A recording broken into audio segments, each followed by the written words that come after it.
Hey everyone, my name is Paul Moses Bassi, popularly known as Prof. So I'll be doing a summary of this textbook, Nigerian People and Culture. So if you're a lover of history or probably you're one student, second semester in the Federal University of Uyo, this will be very, very helpful to you. So I'll be doing a summary of chapter 1. So basically, this is just talking about what happened 10 years after we gained independence. We gained independence in October 1, 1960. You should know that in your primary school, they should have taught you that one. So in 1960, what really happened? So 1963, we were divided into three regions: the western, the northern, and the eastern region. The western, obviously, the Yoruba; the eastern, the Igbo; the northern, the Hausas.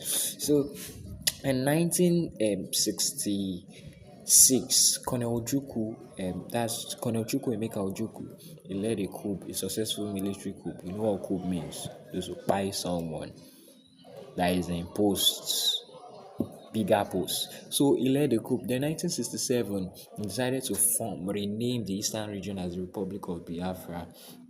So he was one of those bad guys then. So if you are the late Gen Zs, that your parents could have been familiar, you could have heard mention of Ojukwu and all. So now, without further ado, what happened in 1967 after the war? Then 1970, the war stopped. They sent Colonel Ojukwu. They sent him to exile. No, then if you are in those kingdom something, they just say you go to an exile because of you slept with the king wife, this, that, something like that, because he was a really bad guy. They sent him to an exile in Cote d'Ivoire, Ivory Coast, Cote d'Ivoire. That's where they sent him. So another person emerged, that's Colonel Philip Effiong from my side. Colonel Philip Effiong emerged as the new colonel. So they decided to surrender and have one Nigeria altogether under the tenure of General Gowon.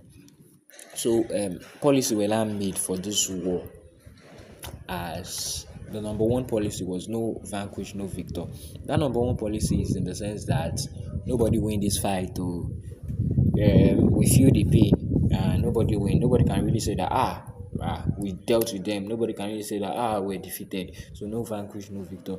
And the other policy was about the 3 R's. That one was rehabilitation, reconstruction, and reconciliation. So rehabilitation in the sense that those people that lost their self-worth, that lost their property, that lost this or that, you have to rehabilitate them so that you understand now.